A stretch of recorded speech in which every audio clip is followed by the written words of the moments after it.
Dear Kenyans and members of the press,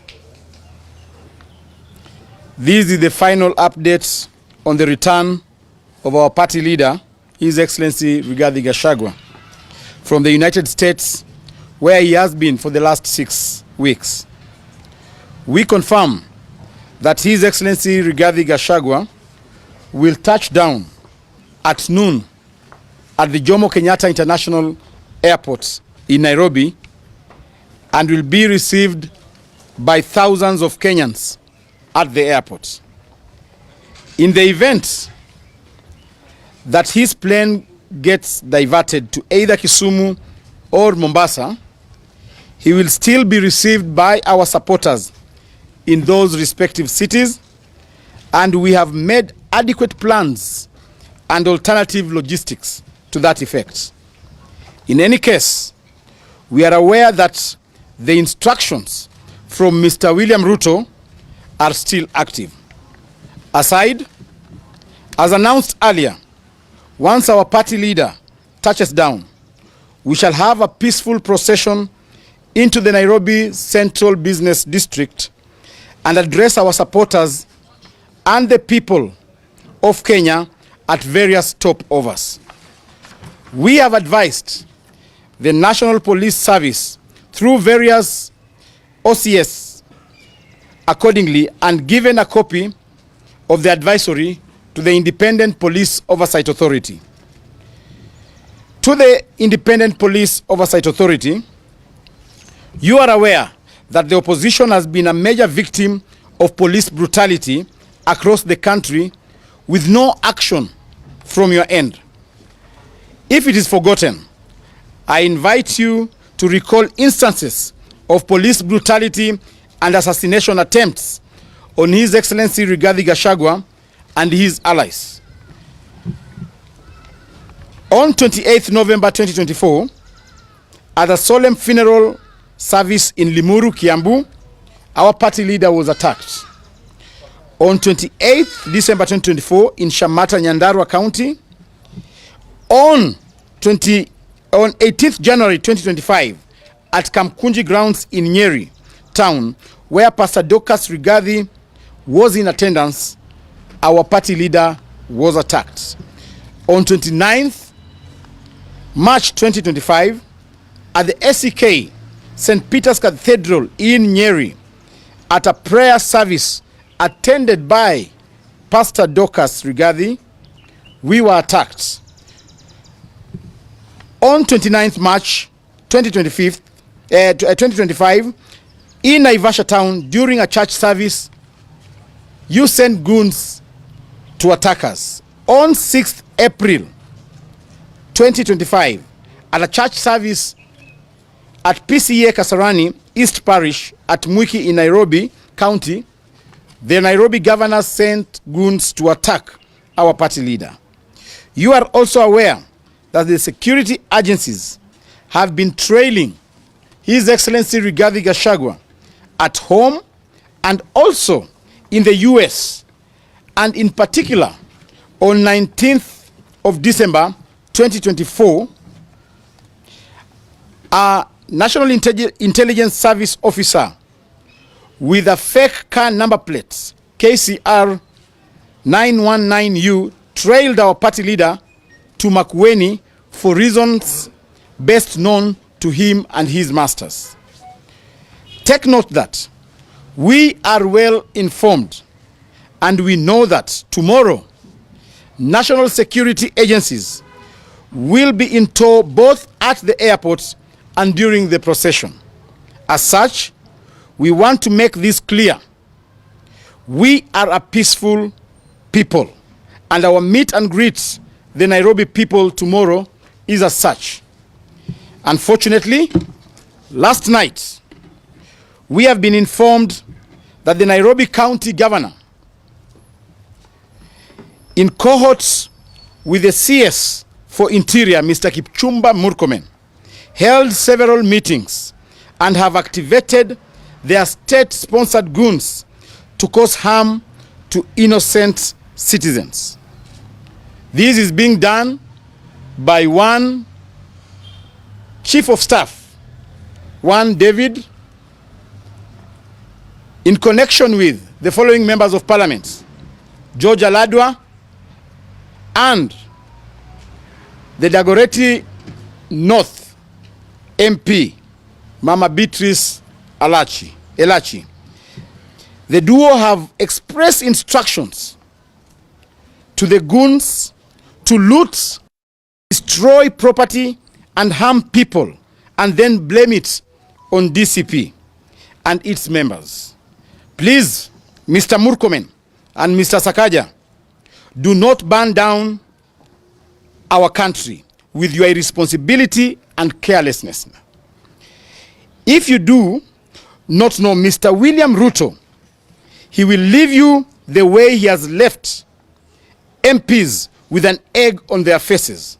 You will be used and dumped. Ask some of us.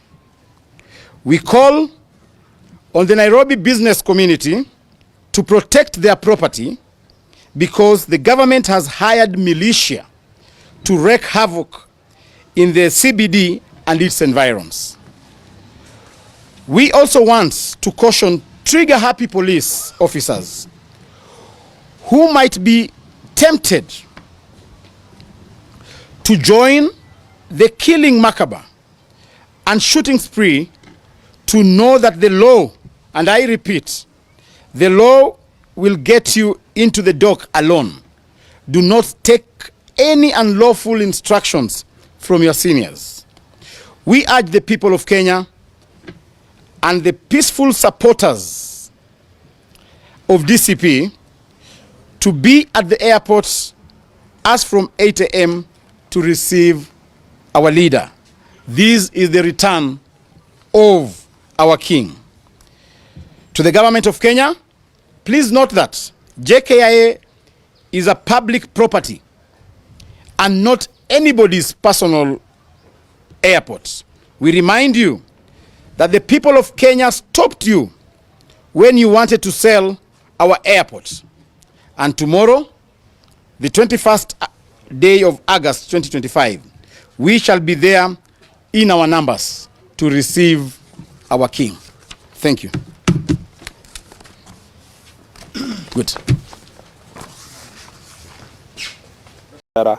Because that is exactly what you are doing. Other than that, I think most of the other issues we are going to have a robust, open conversation with our chiefs, assistant chiefs, OCSs, and the members of public. And we believe that out of that conversation, we will have something to share also with the members of public and on the way forward in terms of law and order in Nyandarua County. Asante sana. I'll take about 3 questions. Yes, please. So I'll start with you and then we'll go to 3 others. My name is Francis Wawira from Kameme TV. Okay. In Nyandarua County, there has been rampant cases of femicide. Have you been? Oh yeah, sorry. On that? Yeah. Answer all of them. Tomorrow there is an expected meeting at Kamukunji. Has the government given the license to the DCP party and his allies? First of all, let me say that we have, as this county, I forgot to say this, we have cases of homicide, suicide, rampant cases. It is related to mental health issues, and we are actually trying to find better ways of addressing this because it is contributed by societal and social issues, and particularly where cases are related to femicide and gender-based violence. We must deal with it as a society. In fact, one of the conversations we'll have with the chiefs and assistant chiefs is how best to confront the question of gender-based violence, femicide, issues of sexual assault and defilement. All those issues are continue in society. It has led to, there is a level of cover in, acceptance or, there's a great extent I'm looking for the right word to use, but let me say that to a great extent, it's because of society is compromised in terms of their values. Particularly when a woman is beaten or women are beaten, there are still people who believe that someone has a right to beat his wife. And also the cases are also involve men. And I have told and I will be telling the chiefs and assistant chiefs, and I've told them elsewhere, these cases cannot be resolved using chiefs baraza. These are people to be arrested and taken to court of law. We must meet the highest punishment on them, and we encourage families to come out, particularly family members who are covering up for cases of defilements and incest. We must be able to bring them out, and that's a conversation we'll have with the chiefs. But also we need to invest as a society on mental health issues. There was a time that it was a taboo, and you felt ostracized when you spoke about your mental health challenges. People need to embrace the fact that the same way you can get flu, the same way you can get malaria, the same way you can get diabetes or any other disease, also mental health is a disease like any other disease, and it's important to seek for help, medical attention. And maybe that's an area also we will collaborate with the counties, because they have the medical facilities of last mile, to make sure that people we create more awareness on mental health and deal with those issues. Any person who would like to have any rally, public baraza, as long as it's peaceful, the police will provide security, and it's important that they give the necessary notification. If they have given the notification, of course, we have absolute no issue with any person, any political party, any politician calling for a meeting. Just need them to notify the police, and they must ensure that their meeting is peaceful and does not lead to situations of disrupting the peace for others, or burning of property, or looting, or violence. The rest, with proper notification and commitment to observe peace, the police officers are always on standby to provide security for anybody who would like to exercise their freedoms under the Constitution in a peaceful manner. Yes, madam.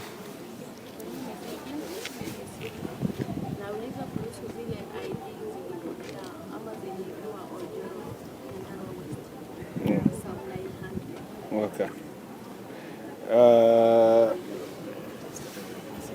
Okay. Silibiwa kwa nini? Okay. Sorry, I wasn't aware about that.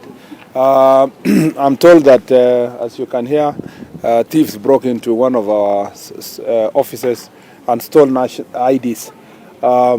I've just whispered to the director, National Registration Bureau, and he has told me that he was aware about it, and there's an ongoing replacement for those IDs.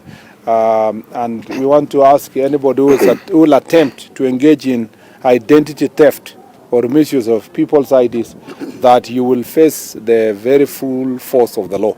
And therefore, it's important that if you find anybody's ID, return it to the person, or leave it to the nearest police station, or to the chief or an assistant chief. Don't attempt to misuse anybody's ID. Yeah. Yes, Minor. I will finish up with you. My question is on yesterday's human rights activist presses in Nairobi. As you've said, some of them have even claimed that on July 15, you're on record saying 1,500 young people had been arrested for various charges, accusations of arson, what kind of violence. And they say they've been able to trace only 500 cases. And they're saying, where are the rest of the 1,500? And they also went ahead to say that they are missing persons, and also that some of the young people have been detained without legal representation. First of all, let me say that for all persons who have been arrested, not all persons who are arrested are taken to court. Okay, some are arrested, they record their statement, and the investigations continue until such time that they will get now an order from the court to appear before it for purpose of taking plea.